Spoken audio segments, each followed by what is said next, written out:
తెలంగాణ కాంగ్రెస్ 5 కమిటీలు ప్రకటించింది. ఏఐసీసీ కమిటీల్లో సీనియర్లతో పాటు కొత్త తరం నేతలకు స్థానం లభించింది. రాజకీయ వ్యవహారాల కమిటీలో సమూల మార్పు చేసింది. వీటితో పాటు డీలిమిటేషన్, సంవిధాన్ బచావో కార్యక్రమ, క్రమశిక్షణ వ్యవహారాల కమిటీలను కూడా ఏర్పాటు చేసింది. మొత్తం 70 మందికి పైగా అవకాశం కల్పించింది. ముఖ్యమైన నాయకులు అందరికీ స్థానం కల్పించింది. అన్ని సామాజిక వర్గాలకు ప్రాధాన్యం ఇచ్చింది. దీంతో పీసీసీ కొత్త కార్యవర్గం కూడా ఏ క్షణంలోనైనా ప్రకటించే అవకాశం ఉందని కాంగ్రెస్ వర్గాలు భావిస్తున్నాయి. మంత్రివర్గ విస్తరణకు కూడా గ్రీన్ సిగ్నల్ లభించే అవకాశాలున్నాయి. కమిటీల కూర్పును చూస్తే కూడా మంత్రివర్గ విస్తరణలో అవకాశం లభించే వారి జాబితా అనూహ్యంగా ఉండే అవకాశం ఉందని కాంగ్రెస్ వర్గాలు భావిస్తున్నాయి. రైట్, ఇదే అంశానికి సంబంధించి మరిన్ని డీటెయిల్స్ మా కరెస్పాండెంట్ యాకేష్ అందిస్తారు. Yakesh, good morning Sunita. తెలంగాణలో కాంగ్రెస్ పార్టీ బలోపేతమే లక్ష్యంగా ఏఐసీసీ పనిచేస్తుందని చెప్పుకోవచ్చు. అందులో భాగంగా కాంగ్రెస్ పార్టీ అధిష్టానం నిన్న పీసీసీ కమిటీలో సీనియర్లతో పాటు కొత్త తరం నేతలకు కూడా స్థానం కల్పిస్తుంది. పూర్తి స్థాయిలో పార్టీ కమిటీలను వేసినటువంటి నేపథ్యంలో రాజకీయ వ్యవహారాల కమిటీ పీఏసీలో సమూల మార్పు చేస్తూ నిన్న ఈ నిర్ణయం తీసుకుందని చెప్పుకోవచ్చు. అన్ని వర్గాలకు ప్రాధాన్యత కల్పిస్తూ 22 మందితో ఈ కమిటీలను ఏర్పాటు చేసింది. ఇక పలువురు సీనియర్ నాయకులకు చోటు కల్పిస్తూ సలహా కమిటీని కూడా అదనంగా నియమించింది. ఇక వీటితో పాటు పునర్విభజనకు సంబంధించి సంవిధాన్ బచావ్ కార్యక్రమం, క్రమశిక్షణ వ్యవహారాల కమిటీలకు కూడా ఏర్పాటు చేసింది. మొత్తం 70 కమిటీలకు పైగా అవకాశం కల్పించినటువంటి నేపథ్యంలో ముఖ్యమైన నాయకులు అందరికీ కూడా ఈ కమిటీలో స్థానం కల్పించింది. అన్ని సామాజిక వర్గాలకు కూడా ప్రాధాన్యత కల్పించినటువంటి పరిస్థితి ఈ కమిటీలో చాలా స్పష్టంగా కనిపించింది. పీసీసీ కార్యవర్గం కోసం కసరత్తు పూర్తయిందని, నేడో రేపో కూడా ప్రకటించే అవకాశం ఉన్నట్లు నేతలు ఎదురు చూస్తున్నటువంటి క్రమంలో అనూహ్యంగా కూడా రాజకీయ వ్యవహారాల కమిటీతో పాటు సహా 5 కమిటీలను కూడా ఏఐసీసీ అధ్యక్షుడు మల్లికార్జున ఖార్గే ఆమోదంతో ఏఐసీసీ ప్రధాన కార్యదర్శి కేసీ వేణుగోపాల్ గురువారం సడన్ గా ఈ కమిటీలను ప్రకటించారు. దీంతో పీసీసీ కొత్త కార్యవర్గం కూడా ఏ క్షణంలో ప్రకటించే అవకాశం కల్పిస్తున్నట్లు ఆ పార్టీ వర్గాలు భావిస్తున్నాయి. మంత్రివర్గ విస్తరణకు కూడా గ్రీన్ సిగ్నల్ లభించవచ్చని అనుకుంటున్నటువంటి తరుణంలో మంత్రివర్గ విస్తరణలో ఎస్టీల నుండి ఒకరికి అవకాశం కల్పించే అవకాశం ఉన్నట్లు తెలుస్తా ఉంది. ఇక రాజకీయ వ్యవహారాల కమిటీలో రాష్ట్ర పార్టీ వ్యవహారాల ఇన్ఛార్జి మీనాక్షి నటరాజన్, పీసీసీ అధ్యక్షుడు మహేష్ కుమార్ గౌడ్, ముఖ్యమంత్రి రేవంత్ రెడ్డి, డిప్యూటీ సీఎం భట్టి, మంత్రులు ఉత్తమ్ కుమార్ రెడ్డి, దామోదర రాజనరసింహ, శ్రీధర్ బాబు, పొంగులేటి శ్రీనివాస్ రెడ్డి, పొన్నం ప్రభాకర్, సీతక్కలకు అవకాశం కల్పించడంతో పాటు మిగిలిన మంత్రులను కూడా ఆహ్వానితులుగా నియమించే అవకాశం ఆల్రెడీ నియమించారు. దీనికి సంబంధించి ఇప్పటికే మొత్తం పార్టీ ప్రకటించినటువంటి పరిస్థితి ఉంది. ఇక మంత్రివర్గ మనం ప్రధానంగా చూసుకుంటే మంత్రివర్గ విస్తరణలో వీళ్ళంతా కూడా కమిటీలో ఉన్న వారికి స్థానాలు కల్పించారు. ప్రధానంగా మంత్రివర్గ విస్తరణలో స్థానాన్ని ఆశిస్తున్న శ్రీహరి ముద్రాజ్, సుదర్శన్ రెడ్డి, ప్రేమ్ సాగర్ రావు, ఆది శ్రీనివాస్, బీర్ల ఐలేలకు రాజకీయ వ్యవహారాల కమిటీలో చోటు దక్కింది.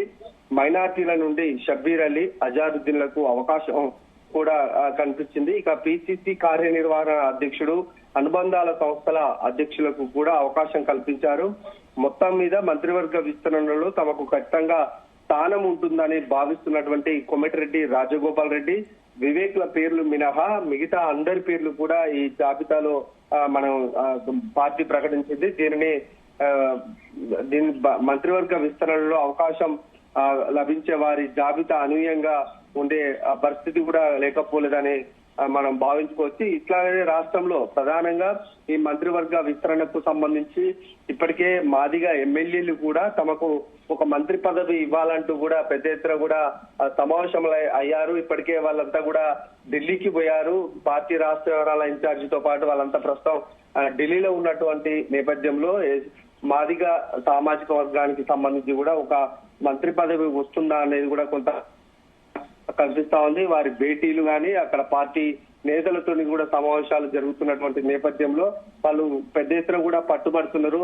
మాకు తప్పకుండా మంత్రివర్గ విస్తరణలో చోటు కల్పించాలని ప్రధానంగా డిమాండ్ చేస్తున్నటువంటి పరిస్థితి కూడా అక్కడ మాదిగ ఎమ్మెల్యేల నుంచి మనకు కనిపిస్తా ఉంది. ఇక రాష్ట్రంలో పార్టీకి సంబంధించిన కీలక నిర్ణయాలను తీసుకునే రాజకీయ వ్యవహారాల కమిటీలో కూడా సామాజిక సమీకరణలతో కొందరు నేతలకు తొలిసారి సభ్యత్వం లభించిందని చెప్పుకోవచ్చు.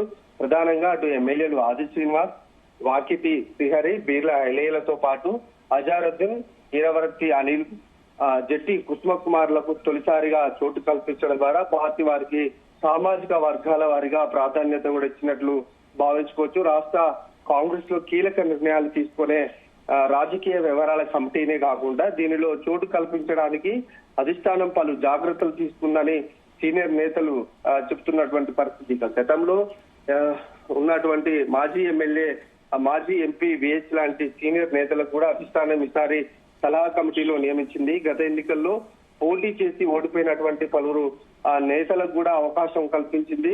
కీలకమైనటువంటి క్రమశిక్షణ వ్యవహారాల కమిటీలో ఈసారి ఎంపీ మల్లు రవికి కూడా చోటు దక్కింది. ఇక పిసిసి కార్యవర్గం కోసం కూడా భారీగానే కసరత్తు ప్రారంభించింది. అందులో భాగంగా పెద్ద సంఖ్యలో కూడా నేతలకు చోటు కల్పించాలని అధిష్టానం ప్రతిపాదనలు అన్నాయి. 4 లేదా 5 కార్య నిర్వహణక అధ్యక్షులుగా, 35 మందిని ఉపాధ్యక్షులుగా, మరో 75 మందిని ప్రధాన కార్యదర్శులుగా నియమించాలని రాష్ట్రం నుంచి సిఫారసు చేశారు. అందులో భాగంగానే సీనియర్ ఉపాధ్యక్ష పదవులకు కూడా ఈసారి రద్దు చేశారు. జిల్లాల వారీగా క్రియాశీలకంగా ఉన్నటువంటి నేతలకే రాష్ట్ర కార్యవర్గంలో చోటు కల్పించాలని కాంగ్రెస్ పార్టీ అధిష్టానం నిర్ణయించినట్లు మనకు సమాచారం ఉంది.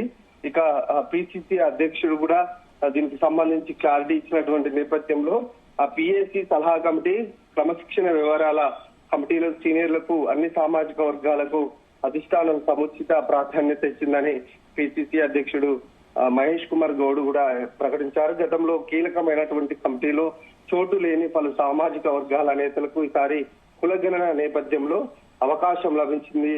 బడుగు బలహీన వర్గాలకు కూడా చెందినటువంటి నేతలకు ఈసారి రాజకీయ వ్యవహారాల కమిటీలో చోటు దక్కినట్లు కూడా ఆయన చెప్పారు. దీనికి సంబంధించి సీనియారిటీ ఒకటే కాకుండా ప్రతిపాదికన కాకుండా పార్టీ కష్టపడుతున్న వారందరికీ తగు రీతిలో రాష్ట్ర కమిటీలో చోటు కల్పించడమని చెప్పినటువంటి పరిస్థితి. అయితే కాంగ్రెస్ పార్టీని రాష్ట్ర వ్యాప్తంగా ఇప్పటికే అధికారంలో ఉంది. గతంలో 10 సంవత్సరాలు ప్రతిపక్షంలో ఉన్నటువంటి నేపథ్యంలో అప్పుడు పనిచేసినటువంటి నేతలకు గుర్తింపు, ప్రస్తుతం పార్టీలోకి వచ్చి పార్టీ అభివృద్ధి కోసం బాటపడుతున్నటువంటి నేతలకు కూడా సభ ప్రాధాన్యత ఇచ్చామనేది కాంగ్రెస్ పార్టీ చెప్తా ఉంది. మరి ఈ కమిటీలంతా కూడా రాబోయే ఎన్నికల కోసం కాంగ్రెస్ పార్టీని పూర్తి స్థాయిలో బలోపేతం చేసి మరొకసారి ఎన్నికల్లో గెలవడం కోసం ప్రయత్నం చేస్తుందని చెప్పుకోవచ్చు. ప్రధానంగా ఈ కమిటీలకు సంబంధించి నియమించినప్పటికీ కూడా పార్టీ పరంగా అటుంచితే మంత్రివర్గ విస్తరణ మీదనే ప్రస్తుతం జోరుగా చర్చ కొనసాగుతుంది.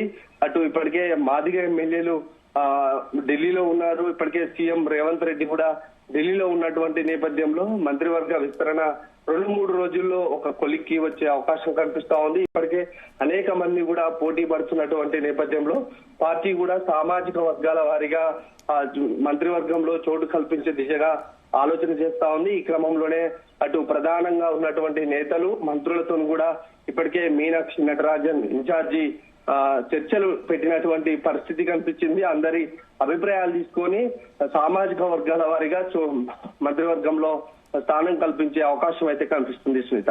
రైట్ యాకేష్.